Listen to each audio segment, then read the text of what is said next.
AV team is going to scream with me after this.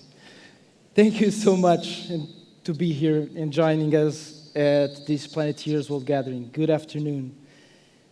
After what we've been through since our last edition, I must say that I really thought that there wouldn't be bigger challenge than the one that we were facing in 2020. When we had to postpone the events, adjust the event, we were seeing this whole economy trying to adjust to a new reality that we didn't even know how to do it. How can we actually adapt to something that is unexpected? But I think that we need to grab, we need to stick to to this philosophy that we need to actually see what can we control. And when we know that, when we have that mind shift of focusing on what we can control, I think that's when you start bringing a lot of the value that you can bring to the world. And we've been warned so many times, for the last years, decades, of all of these challenges that we're facing right now. Either is the climate change that we're feeling, the high temperatures, the really unexpected rain. We're seeing on one side of the world countries being flooded, and on the others we have drought. We're seeing also a lot of the social challenges that we've been warned about on how is democracy actually working? How is the world, the globalization of economy really working? And we did anything. We did nothing as a society. But what we believed here in Planetiers and what actually brought us together again was two things. One was your faces and your feedback and the way we saw you live last edition. The number of people, of entities that actually said that we needed this. We need this energy. Sometimes people underestimate the energy that we can bring from other people that think alike and have the same purpose, the same mission. And it's becoming a science, actually. But there's something about this energy that we feel when we gather these people that have the same purpose and mission. And that led us to the second thing, which was to our stubbornness. Our stubbornness of believing so much on what we were doing here that we were willing to overcome anything that stood in our way, and actually following another philosophy that we follow with Planetiers, which is being stubborn on the purpose, but be flexible on the process to get there. And in times like this, now that we have so many unexpected or we have so many things that we can't predict, I think the word resilience is key here. And resilience means becoming more sustainable. How can we, understanding science, how can we understanding people, how can we understand economy, can build new ways of doing business, new models of governing organizations or countries? How can we innovate? And what we saw for this edition, which was incredible, was a lot of the people that came for the first edition brought more people to join us. And that's the meaning of a movement, and that's the movement that we need. We need more people that are willing to understand that we need to change the models that we live in. And innovation is not just about technology.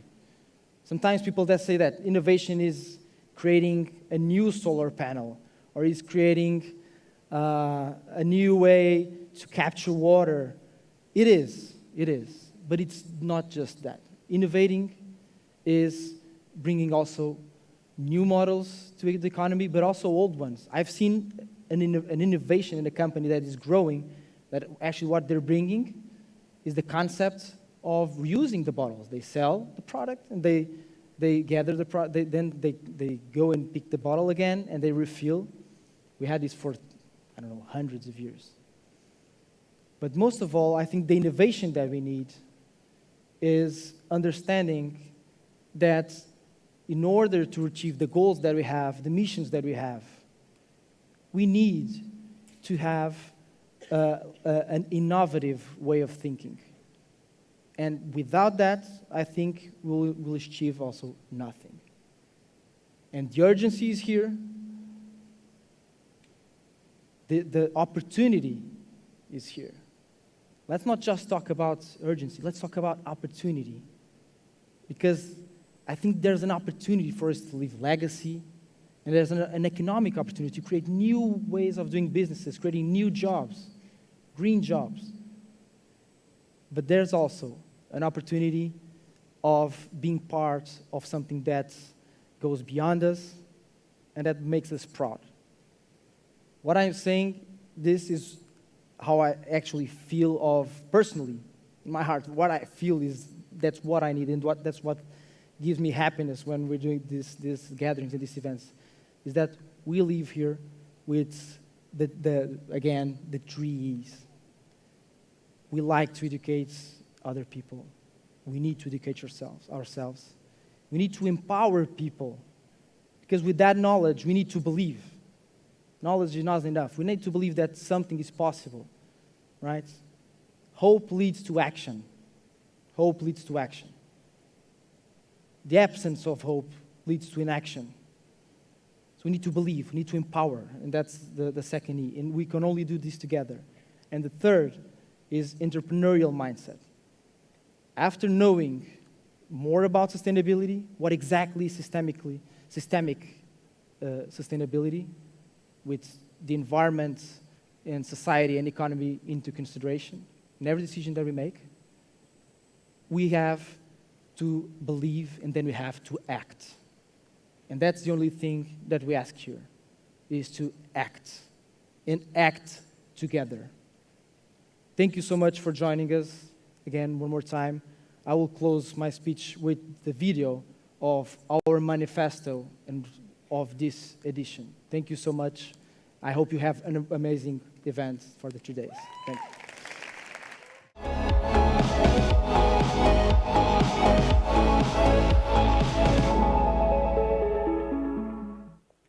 Good evening, ladies and gentlemen. I'm delighted to be here today, and I want to thank my good friend Sérgio for inviting me to be here. I bring you some scary news and lots of hope. Now, the scary news is that we've had a party for too long. We are all drunk on arrogance, and a lot of us have money, so that aids and abets the arrogance, and we don't care. We think we are at the apex of the species pyramid. Every other species, and mind you, there are 8 million of species documented on the planet, and we think every other species exists to serve our interests. If that is not arrogant, nothing is. Let me just start by, we're at a gathering called Planetiers World Gathering. So we get very happy about Amazon sending 2 people paying $200,000 each to space. And then, then there is Virgin Atlantic, and then there's all kinds of tourists going to space. Whereas the fact is, the most beautiful spaceship in the cosmos is planet Earth. We're actually in a spaceship. We just don't know it, or those of us that know it do not acknowledge it well enough. We're actually in an object that travels through space, non-stop. That's reality. So when Sérgio was asking me, what do we call your talk? I said, let's call it reality check. Where we are and why we are, and what can we do about it. And that's why I love so much what Planetiers does, and we are so proud to have them as a member of the Global Alliance for a Sustainable Planet. We're an organization that's based out of New York, and we catalyze system-scale transformation across the planet. More about that possibly tomorrow when I'm speaking about partnerships. Let me stay focused on what the reality is. In the last 100 years, and I'm not talking 1,000, 10,000, 20,000, 50,000, or the Paleolithic scale. I'm just talking about the last 100 years. We have gone from 350 parts per million of carbon concentration in the atmosphere to 422 now, which is where we were 3 million years ago. That's the damage. You know, many a times I ask my audience, do you know how much carbon is in the atmosphere? Because everybody talks about carbon being such a bad thing. Carbon is actually life. We are all carbon. Everything that you see here is made of carbon. And so 422 parts per million is actually 0.000422%. That's how little carbon is there in the atmosphere. And it is so sensitive that even 422 parts per million can actually end the planet as we know it. So in the last 100 years, what we have done is we found fertilizers. What a wonderful discovery. Call it NPK, right? Nitrates, phosphates, and phosphorus. It has literally destroyed the planet. The country where I come from, India, ideally, for good agriculture, you need about 2.5 to 3% soil organic carbon. And you know what? In the last 60, 70 years that India has been doing the green revolution, it's actually, I call it the brown revolution. The soil organic carbon has dropped to below 0.5%, making it completely unsustainable. There are parts in the country like Punjab, which is called the breadbasket of India. You have to dig 200 meters to find water. You'll actually, in other countries, you'll find oil in that depth. And then, of course, we found plastic. The whole planet is choking in plastic. We produce and deposit about 9 million tons into the oceans every year. And we recycle only anywhere between 8 to 9% of the roughly 10 billion tons of plastic we have produced since plastic started. And then we talk about it in glowing terms. You know, we humans, we are so fantastic. We found a great product. What a packaging material. It's plastic. And it's choking everything we know. Our oceans, our rivers, our water bodies, and all the creatures, even penguins in the most remotest parts of the world are actually found with plastic particles in their stomach. That's all on us. We can't escape responsibility. My generation can escape responsibility because, you know, I'm 60-something, so it's all good, you know, I'll be gone.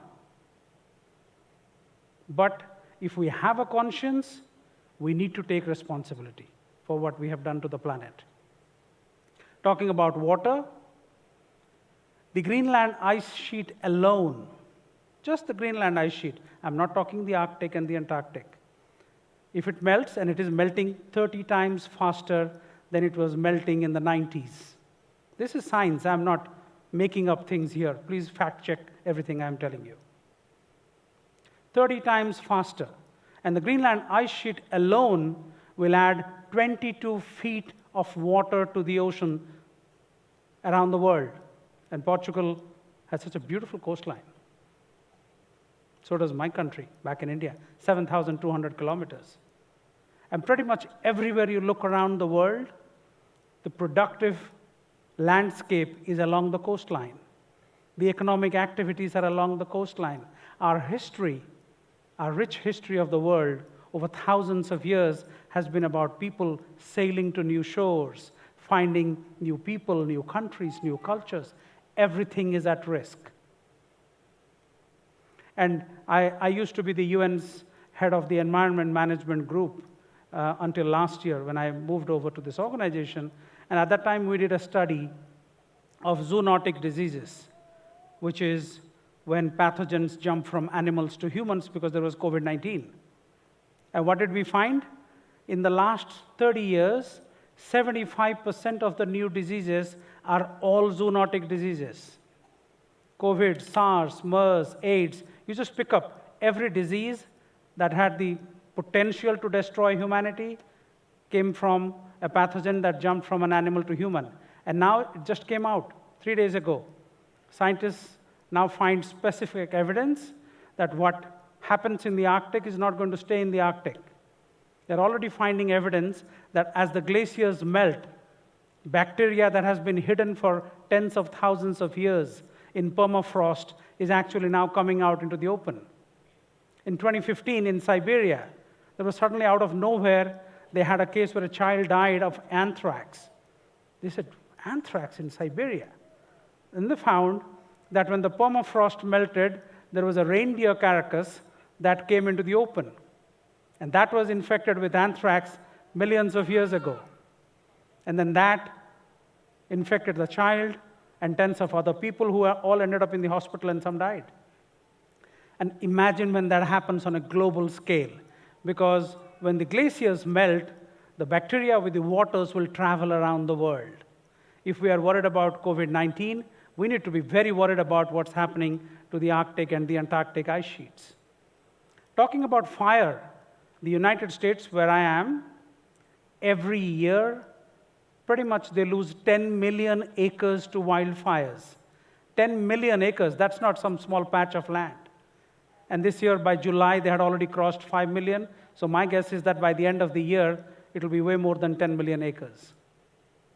At that rate, you will have no vegetation left. So the story is simple. We need to wake up. We need to act. The party needs to stop.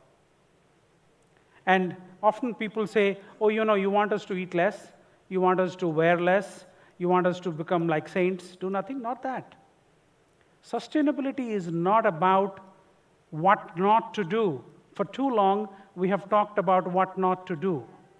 Actually, sustainability is about what to do. What is the right thing to do? I'll share with you an example from India, and this is something massive, so I will share that with you. In the state of Andhra Pradesh, which is a state of 55 million people, they have about 6 million farmers. So 5 years ago, we started working with them on an idea that was crazy at that time, that let's turn all the farmers to natural farming. No chemical fertilizers, no pesticides.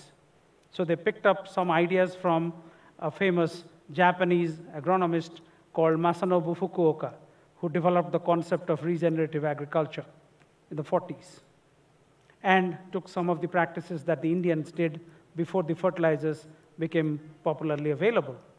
And now, 5 years later, they have 1 million farmers who have converted to natural farming.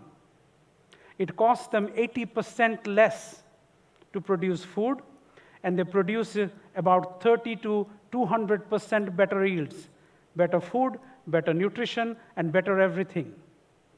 And it costs less. So this is not about giving up what we do. This is about doing things the right way. And the possibilities are endless, as you will hear from many speakers throughout the 3 days, that sustainability is an idea whose time has come. But as Sérgio rightly pointed out, the challenge is immense, but so are the opportunities. And if we put our heads together and work together, the world is ours to change. And we can be here forever, not necessarily us in the room, but our species. We can be kind to the other species, we can protect them, and we can still enjoy our presence on spaceship Earth. When we finally leave, we'll be a very happy lot that we actually rose up to the challenge, we made things possible, and our children will talk about us for centuries, that here was a generation that really made the change that was required possible. Thank you.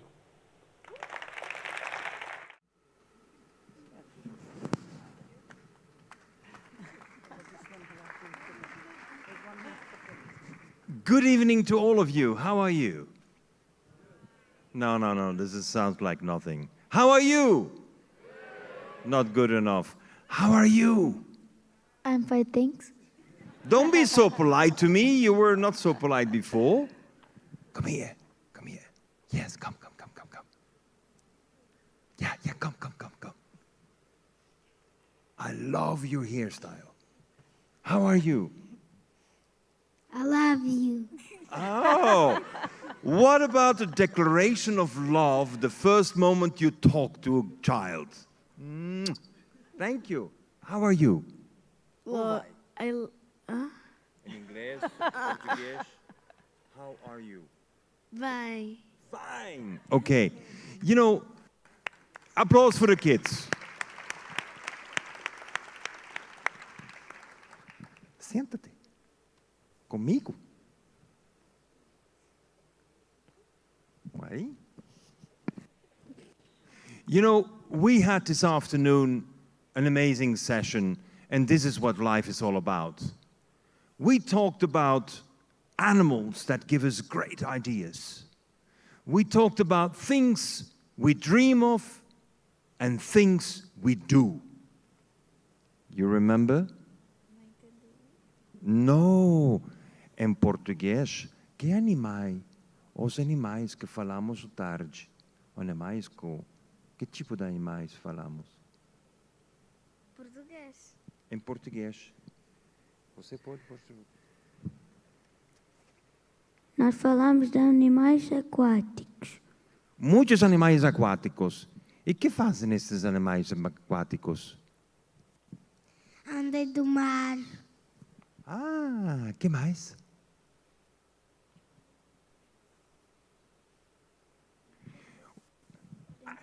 Os golfinhos não podem comer as avós nem as mães. Isn't that interesting? I mean, if you want life in the future, why would you fish females with eggs? That means female fishes that are expecting babies. You don't eat them, you don't kill them. And today we talked about how the dolphins fish with air bubbles.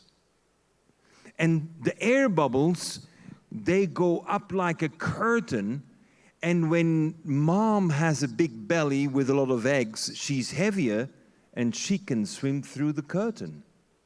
And as a result, the dolphins never eat the mamas with eggs. How about that? Did you know?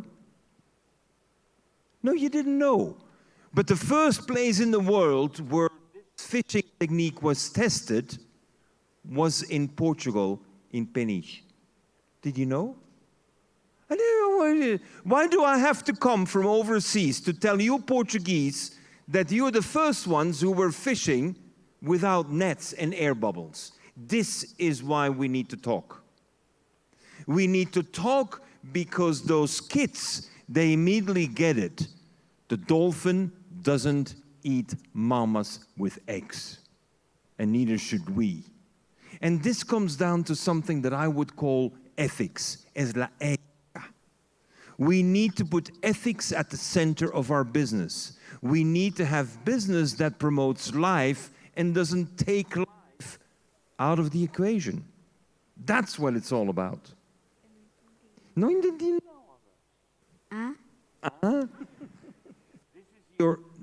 I need another microphone because it's failing, huh? Please, otro micro. So what is important? It's your first English lesson from me. You're learning English from me today. Você está aprendendo inglês ouvindo a mim. Tá? Tá. Tá bom. Huh? Here we change the microphones.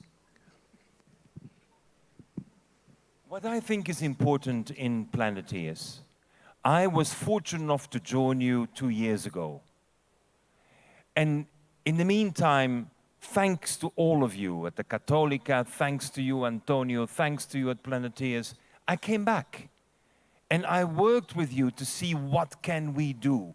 Because I think society has an illness. And that illness is analysis. We're analyzing everything. I'm a member of the Club of Rome. This year, we're celebrating 50 years of the Club of Rome, and we're still analyzing. What a waste of time. And then I'm listening to these companies who make promises for being net zero in 2050.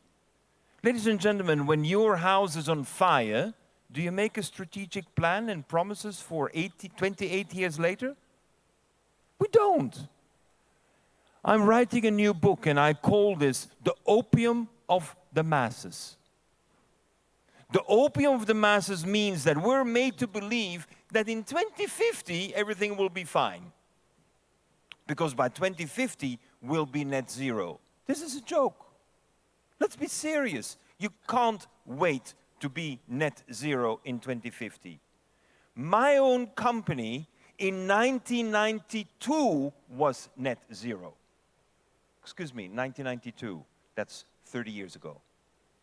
If I, as an entrepreneur, can be net zero in 1992, why do companies have to promise 28 years ahead of time in 2050? It just doesn't make any sense. And that is why I was questioning, what is happening? Why, when the crisis is before us, companies promise 28 years down the road? And I came to a very important conclusion. It's because we miss talent. Talento. Talent is what? Talent is a scientific and a technical knowledge plus enthusiasm. Because if we don't have the enthusiasm, nothing is going to change. If we only have the technical knowledge, we can say, oh, I can make hydrogen out of seawater. And I'm today producing hydrogen out of seawater and I'm powering a boat to go around the world, but what is my problem? There is no university around the world teaching how to do that. Not even the Cattolica. So that's why I'm so glad to be with the Rector together. Because we need to change that. It's not possible that when I am operating a system that for 5 years is producing hydrogen out of seawater, that whenever I tell it, it's like news. It shouldn't be news anymore. It should be the standard. And this is the main challenge we have.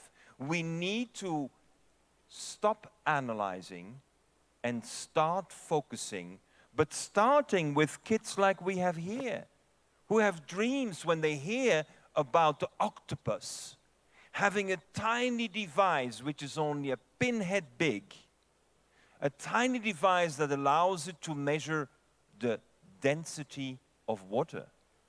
Now, when you measure the density of water, what can you do? You can predict the weather.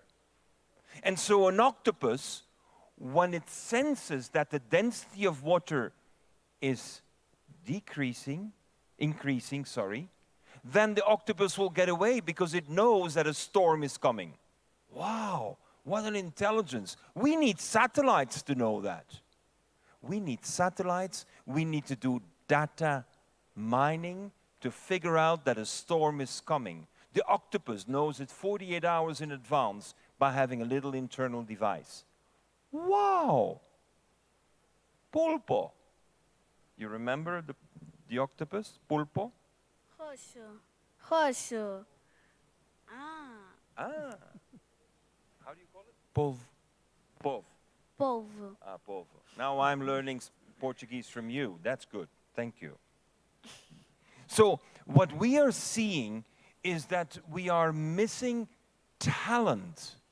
That means you have a lot of young people with great dreams, but they don't have the technical knowledge because the universities cannot bring it to them to realize those dreams.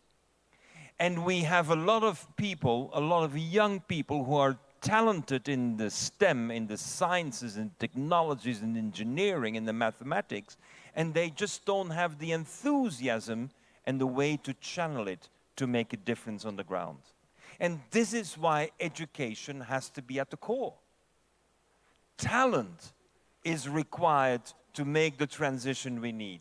And if we don't have the talent developed, there is no future. We will continue with analysis, and more analysis will lead to paralysis.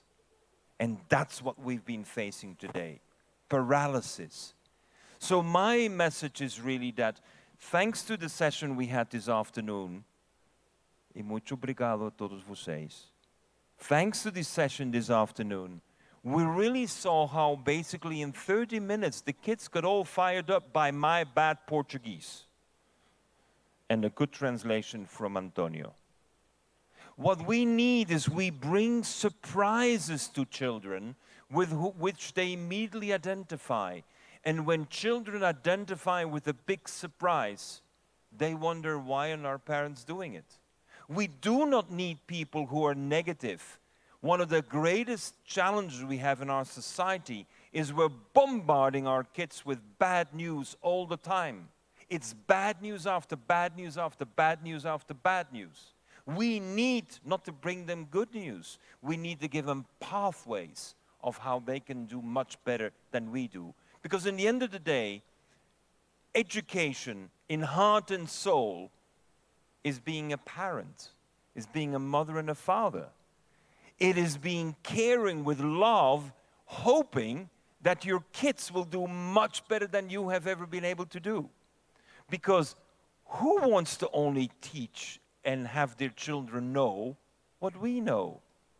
If we only have children know what we know, they can never do better than we do. That is where talent is the difference. Talent is where we bring the enthusiasm for the surprise with very, sometimes rhetorical questions like, how did the apple get up in the tree? You know that? Have you heard that question before? How did the apple get up in the tree? All of you will know the law of gravity, how the apple drops down from the tree, but have you ever asked the question, how did the apple get up? And I challenge you, everyone here, including university professors, especially those in physics and biology, give me the 7 laws of physics that allow an apple to go against the law of gravity. Wow. When children figure out that the teacher doesn't know something, they get interested. And I guarantee you, from my experience in many countries, when I ask the question, within about 1 month to 6 weeks, the children figured out the 7 laws of physics that allow an apple to go against the law of gravity. Or if you prefer the question, how does the water get up in the coconut? I mean, no one is pumping on the bottom of the tree, but every coconut tree has the capacity to bring up between 200 and 500 liters of water without a pump. So how does it work? Isn't that a sustainability question? Isn't that going beyond analysis? Isn't that putting us into a world of dreams and imagination where we can now imagine talent? And I guarantee you, from my work in Brazil, in Curitiba, when you challenge children in the favelas to figure out how water got up in the coconut, they will immediately think about the moon. And they will tell you, don't think the moon is only there to be beautiful at night. What a wisdom. Yeah, the moon is there to do a couple more things than just being beautiful at night. Ladies and gentlemen, Planetiers has to go from a gathering to a place where we do. A place where we agree. But you can't do and agree unless you have talent built up. And that is why it is so important to have the Rector of the Católica here with us. So we can also see how the transition is not only within us, but also within the institution. And there's no doubt that from my experience at the Católica, where I've now been several times, under your leadership, you're making that transition. Thank you. So first of all, let me thank you for this invitation. I want to thank Antonio and Sérgio. It's a great honor, a privilege to be here with you today.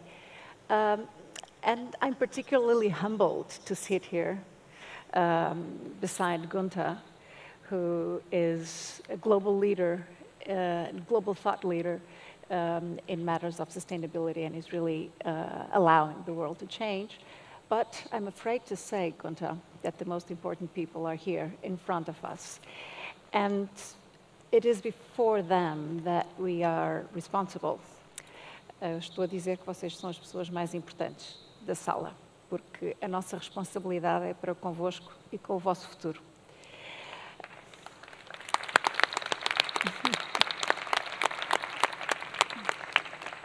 Agora vou falar em inglês, all right? Being an academic who doesn't know how the apple goes up the tree, I brought some written things that I will try to discuss with you. So I'll be talking about some of the issues that you've already heard from Sérgio, about control and how basically we need to change education from being an education centered on control over the environment to being an education that allows the youth to be in control, which is a completely different thing. Secondly, resilience and sustainability, as we've heard from Satya. Respect your environment, respect your communities.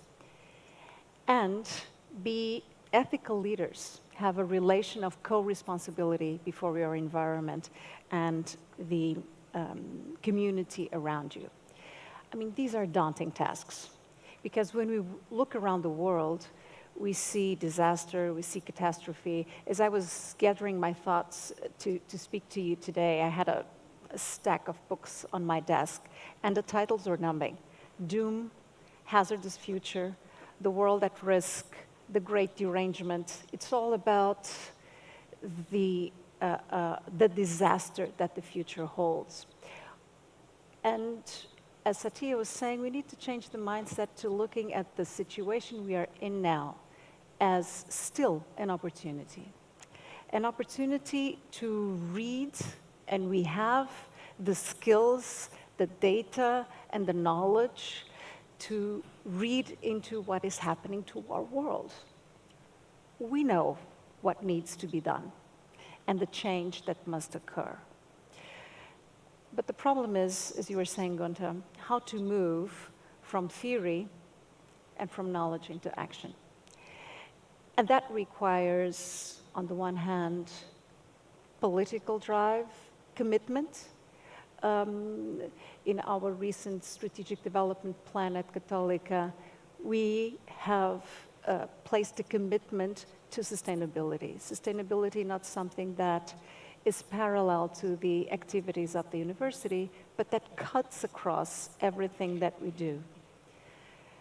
The science we produce, the way we teach, but also the way we engage with our community, a sense of co-responsibility before each other at the university, but also our stakeholders and the communities around us. Now, we know that the prospects are terrible. The doomsday clock has moved forward. We know that consumption levels are untenable. And when it comes to institutions, I believe that leadership is of the essence. Even today, as I was coming here, I received a message from a stakeholder who's also a donor of the university, because I gave an interview where one of the questions was, if you had to get rid of one thing in the planet, what would it be? And I said, plastic. And this donor is in packaging. So he wrote, sent me a message and said, I cannot believe that you've just said that to the media. And I answered back, there is sustainable packaging. I'm sure you will survive. But just to say, the world in which we operate is, we know where we need to move, but we need the commitment to change. And I want to see before, I want to talk about a leader that before the often failing political communities that we see in the global north to enact real change, to move into carbon zero, to move into a future of survival for our planet, because, as we understand, it is expensive. If we look at data from the World Economic Forum regarding the need to be enacted in order to rid the world of fossil fuels, the data range from the initial investment from 500 billion to 800 in the first years, then continues on same level of around 200 to 300 billion. And it's expensive. And it's these are measures that are not immediately perceived by the communities around us. If politicians in Portugal, in Belgium, in the UK, in Europe, truly commit to the Green Deal and to a fossil-free future and enact a number of measures that are sustainable, the likelihood is that the immediate impact will not be on the immediate community around you, but in the global south. It will allow for the communities in Sri Lanka, in Bangladesh, in the Maldives, to continue to survive, to decrease the level of sea level rise. And that is often difficult to explain to the communities around us. In his very important book, Economics for the Common Good, Jean Tirole makes precisely this case. But the leader that makes the most of this case is, I must say, Pope Francis, when he speaks about an ecological economics that is not simply geared or focused not on profit, but on the success of affluent societies, that is really focused on an understanding of humanity as a global community that is mutually responsible for each other. In 2015, his encyclical Laudato Si was, I would say, it is a watershed document. It's probably one of the most courageous social, cultural, scientific, and political documents by a global leader. It is a diagnostic of a world that is run away if we don't take charge and make the necessary changes. And it's a call to action. It has prompted a global movement to take hold of and to lobby governments, institutions to really make the necessary change. One of the most important ideas in Laudato Si, I must say, is the idea that the crisis or the several crises that we think about when we consider the threats and the challenges to the environment are not separate. We don't have an environmental crisis separate from a social crisis. He speaks about inequality and poverty and the widening of the inequality gap, or a political crisis. The crisis is only one. So the emergency, the global emergency, is ecological in the sense that it is organic, holistic, and dealing with one aspect will allow you to deal with the other. Poverty is more often than not also the result of climate injustice. And so we need to think about these problems in an holistic and organic form. Now, that requires a change in the educational model, and that's where universities come in. And that's the work that we are implementing at Católica with the new strategic development plan. And you can ask, well, universities, schools, education needs to change. Yes, first, most important thing is to provide access to education on a global scale. With the pandemic, more than 1.5 billion students were affected, and that on top of 238 million that already did not have access to education due to war or extreme poverty. For that, to tackle this grave emergency, a global coalition is required. And I'm particularly fond of the name that you found for this venture, Planetiers, to have a planetary mindset, because this is what Laudato Si and also the second encyclical Fratelli Tutti tells us. We need to keep a planetary mindset to advance this agenda. And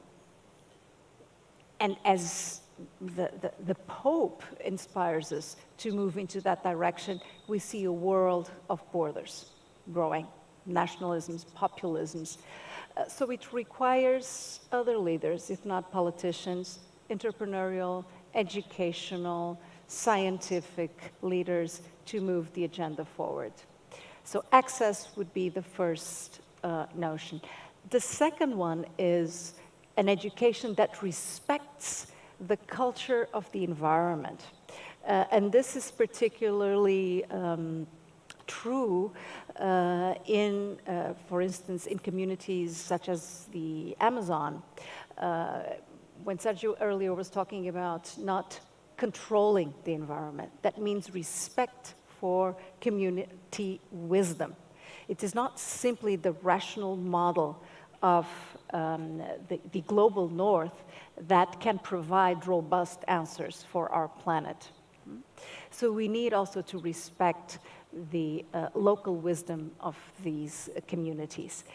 And thirdly, to organize institutions, especially the complex institutions that universities are, in such a way that knowledge is organized around problems and not in disciplinary silos.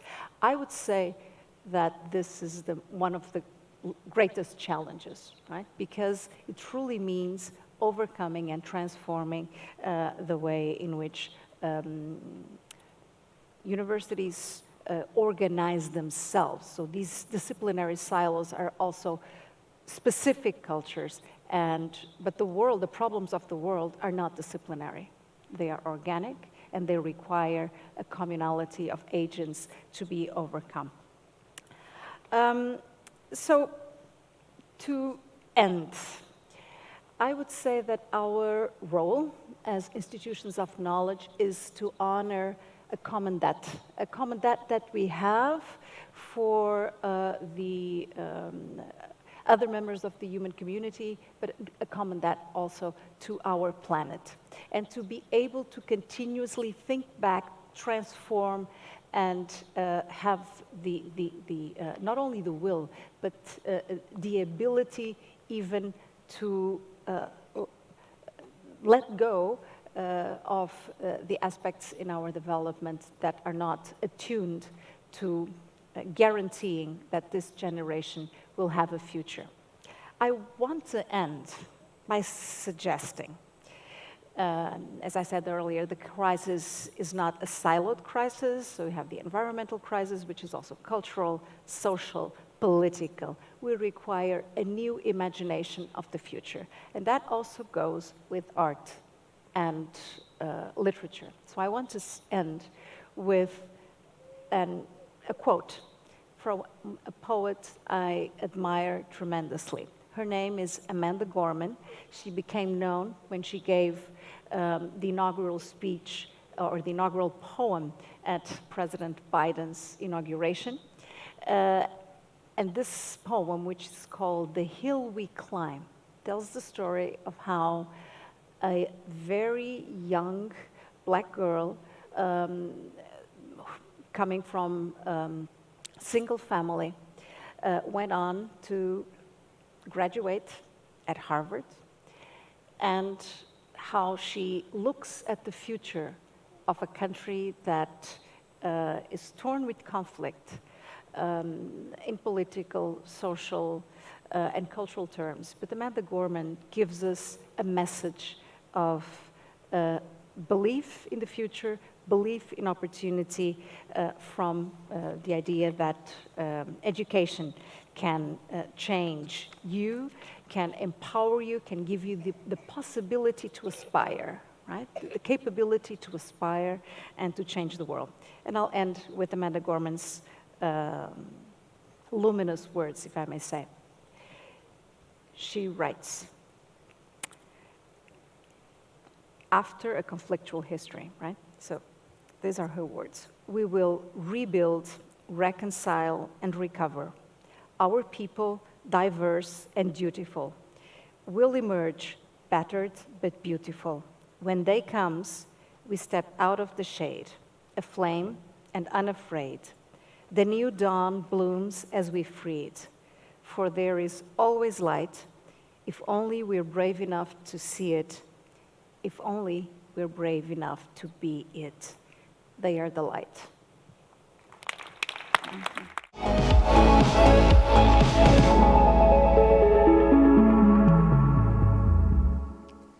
Good evening.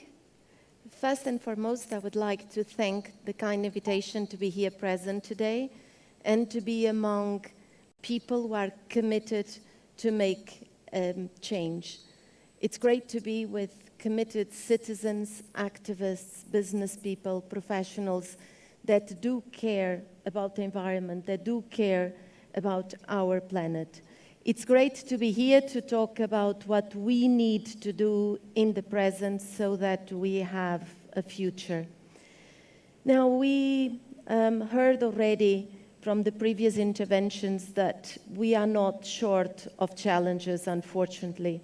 Whether it's climate change, fighting poverty, wars, natural hazards, we're definitely not short of challenges. But what we do have, and what unites us all here, is this resolve, the ambition to make a difference and to take action. Sérgio mentioned before energy and mentioned creativity. And I think we can add a word that was mentioned before as well, resilience, technology, and the ambition. These are all the tools aligned with science and what we've been able in terms of development and technologies to develop so far.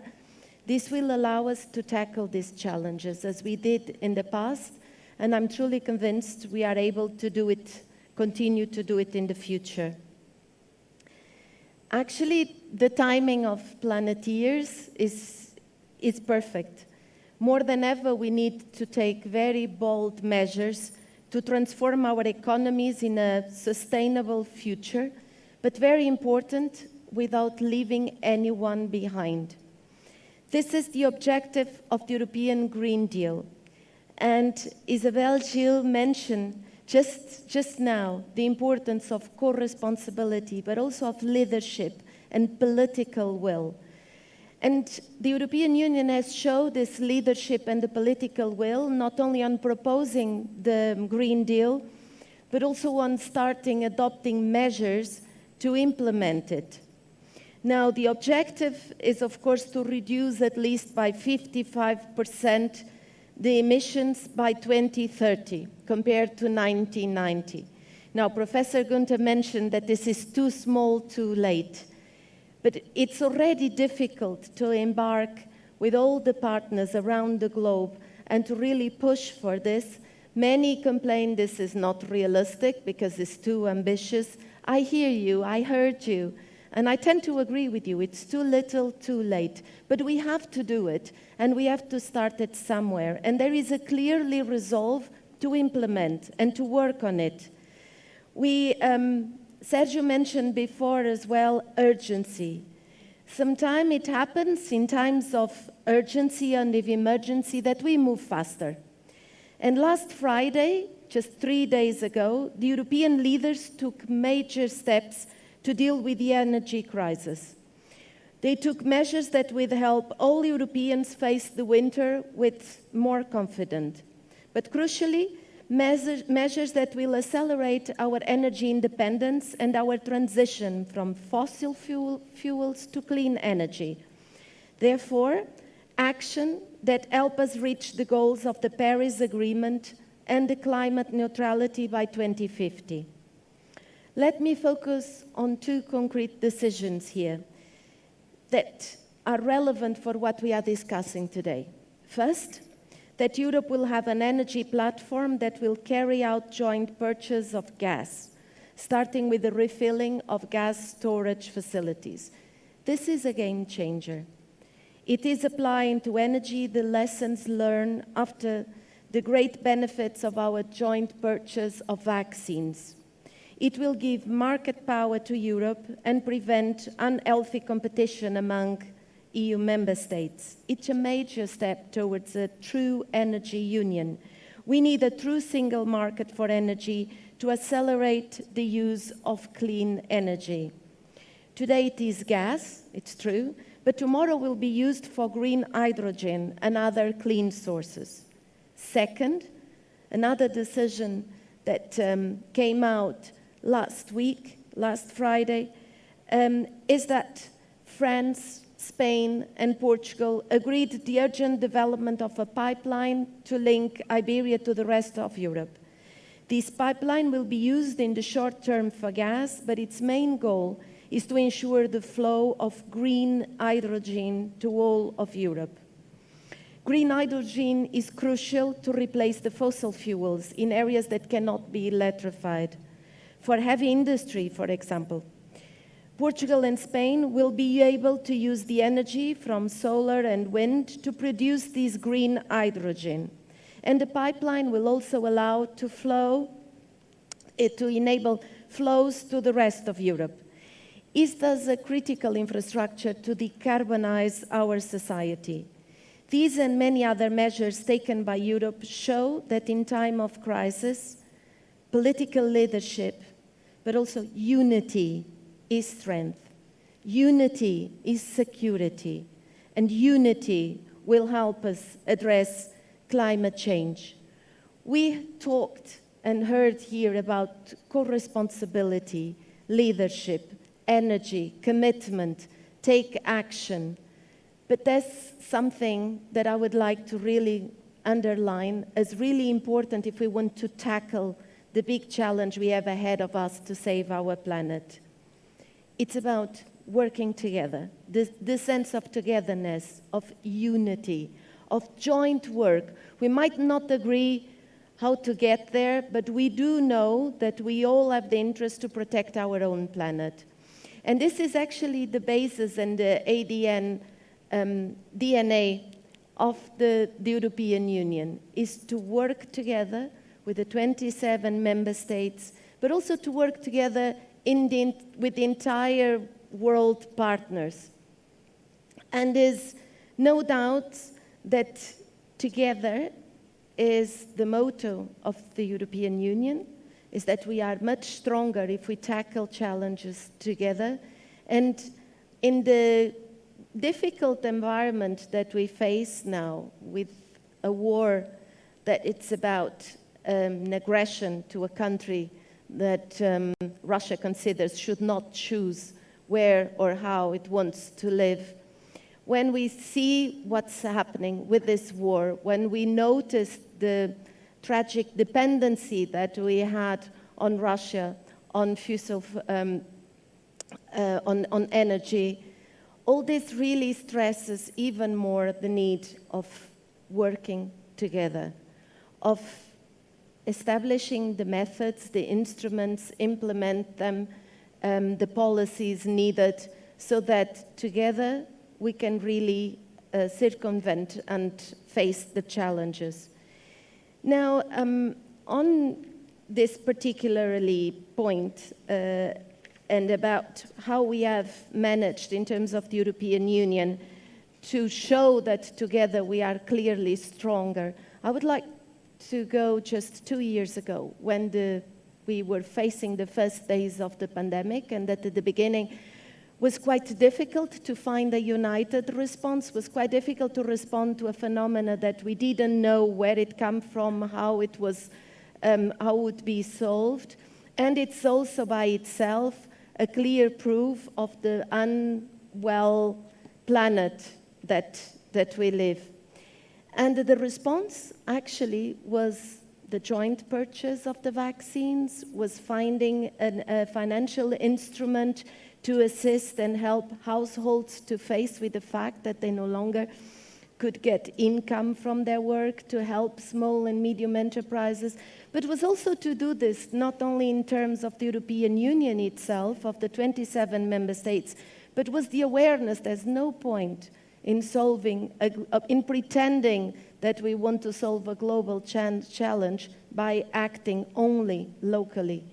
So the idea then became very clear that we had to engage in providing vaccines worldwide. That's why the EU is the biggest donor of the mechanisms distributing vaccines all around the world.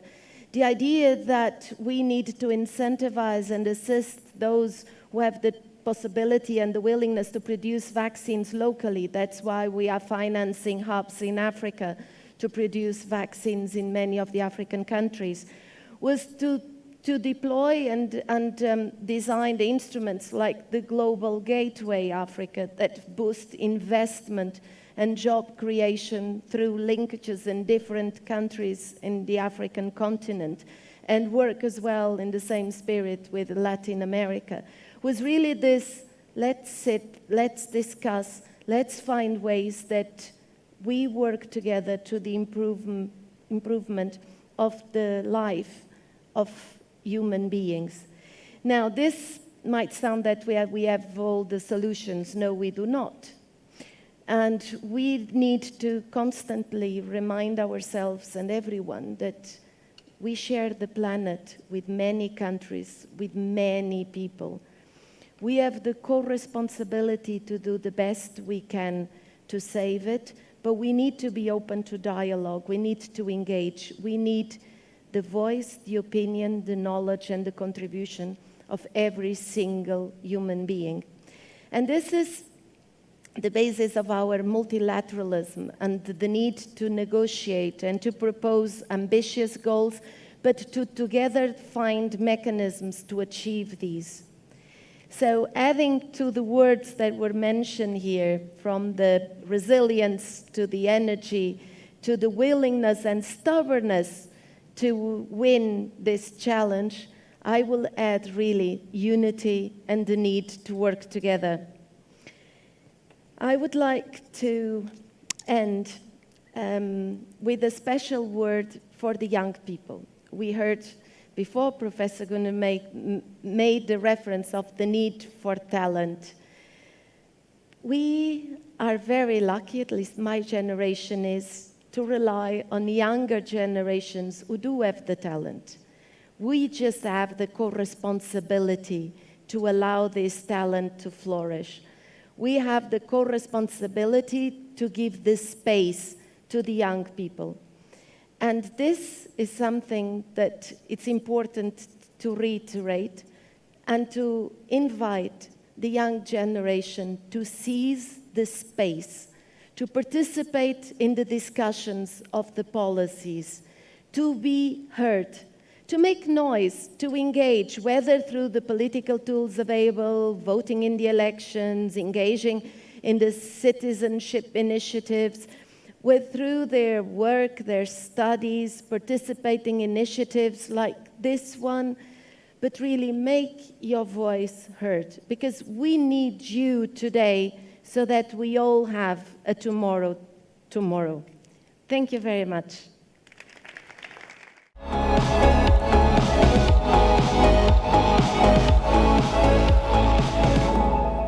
Hello everyone, it's my real pleasure to be with you today.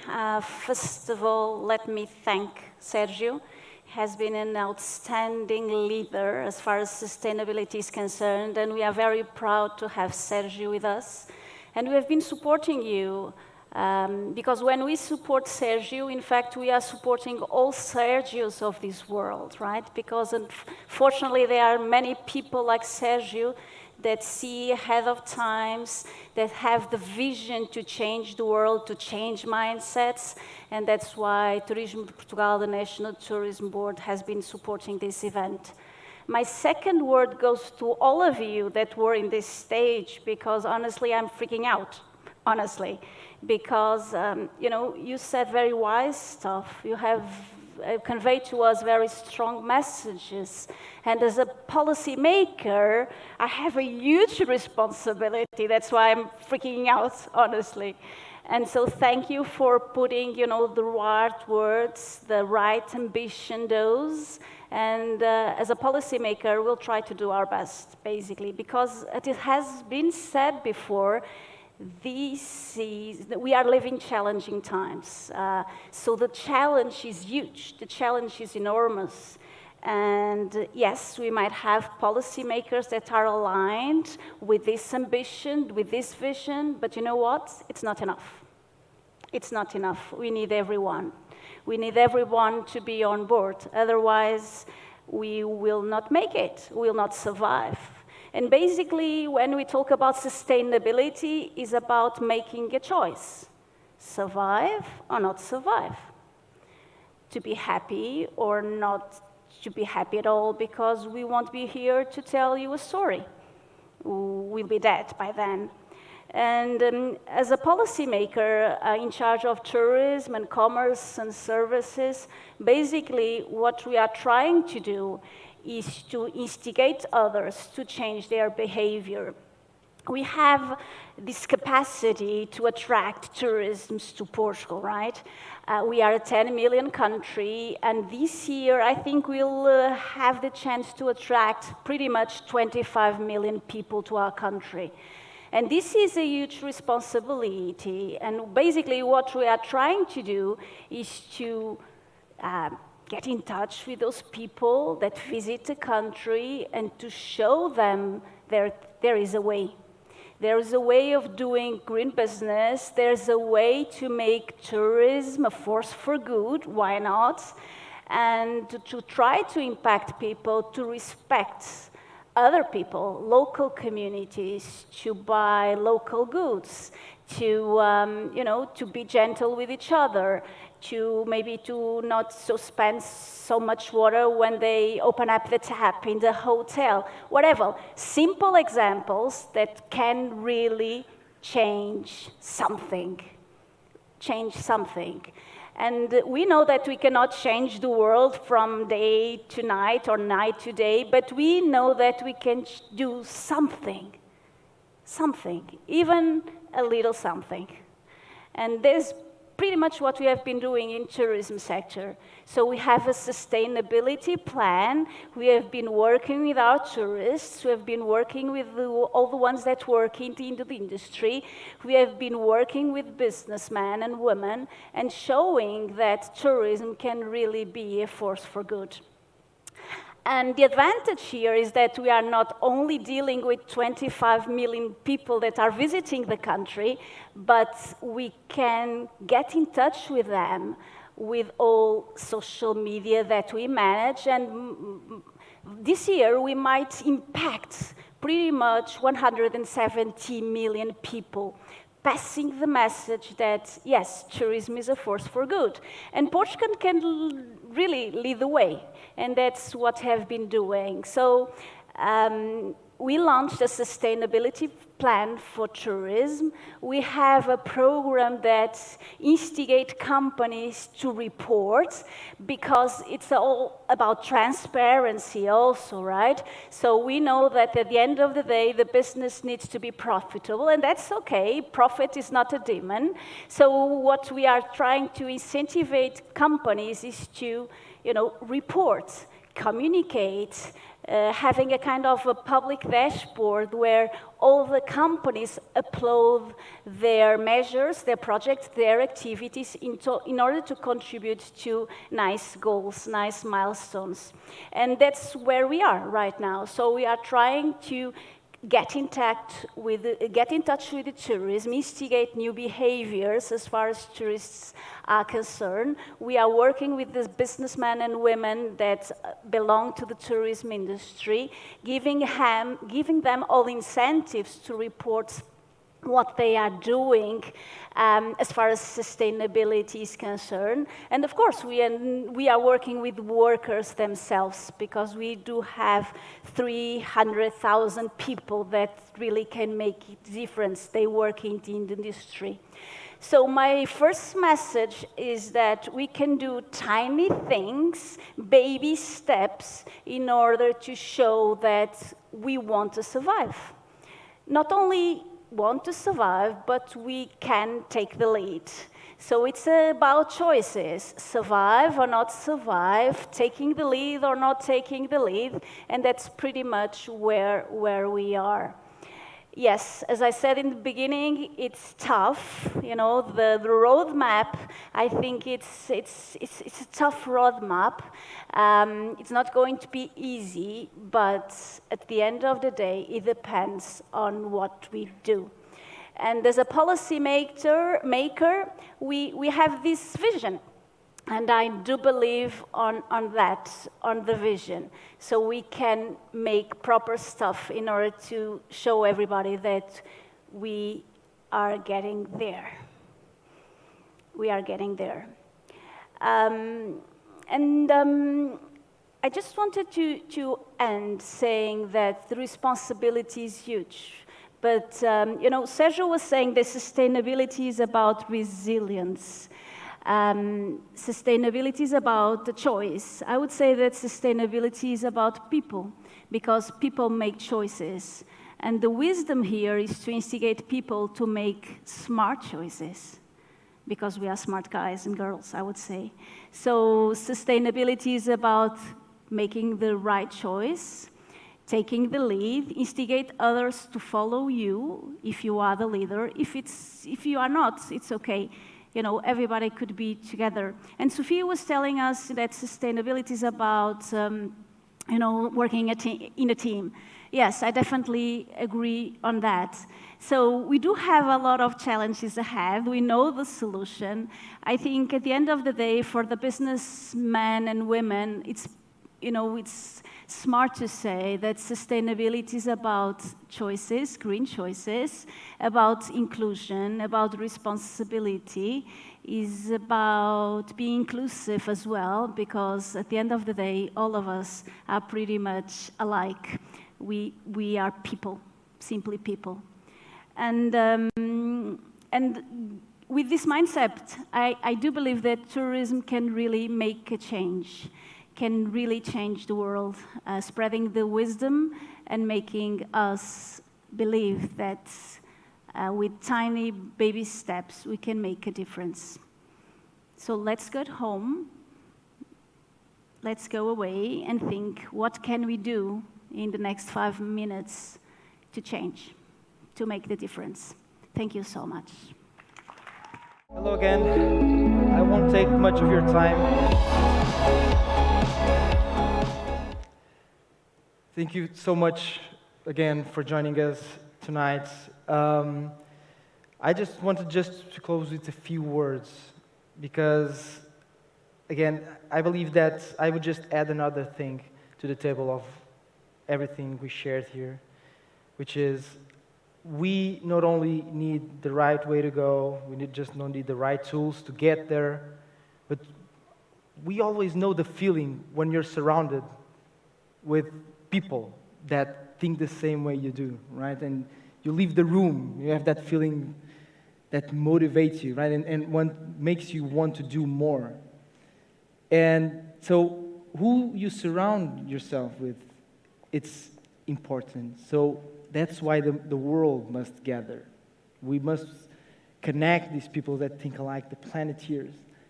And I know that the Portuguese people use a lot the discoveries and the ships metaphors almost for everything, but it's quite similar, the challenge that we have here. We know that something will happen beyond the horizon, but the mid-long-term notion of the consequences, of the effects, they're too far away for our eyes to see, either physically on the horizon, but also psychologically. So it's difficult for people to know exactly what's beyond the horizon. But we know that there will be harsh waters, we'll know that there will be amazing islands to be there. We have the science, we have the tools, we have the knowledge, the people to say that there are bad places where we can get, and there are amazing places where we can get. But that's why it's also so important who you surround yourself with. That's why I have to thank 1,000 times Tourism of Portugal for supporting this initiative, sharing with us the lens of seeing beyond the horizon, the mid-long-term effects and consequences, but also the European Commission for supporting the initiative, all the companies that reunited with us, saying that we should share this vision of guiding society, guiding the economy to the right place. I have to thank Savils, AGH, LOBA, with the European Climate Pact, and SAPU, as they were the main supporters to bring this gathering into place. But also, the ones that spread the message, because we need to spread the message. We had all the tools available now, not only to innovation, but so spread the message. So CNN Portugal and TVI, and even JCDECO were helping us to this meeting. I had to leave this word of appreciation for guiding us through these waters, which are rough, and all these partners that we had, a lot of them in this stage that are with us in the same boat. It's not our boat. It's our Planetiers boat. It's the ecosystem boat, because we need everyone to guide this ship where we should be. So, again, thank you so much for coming. I'm so excited to also meet you tomorrow. Everything starts at 10 a.m. here, and we'll keep going, discussing and acting for sustainability. Have a good evening, and see you tomorrow. Thank you.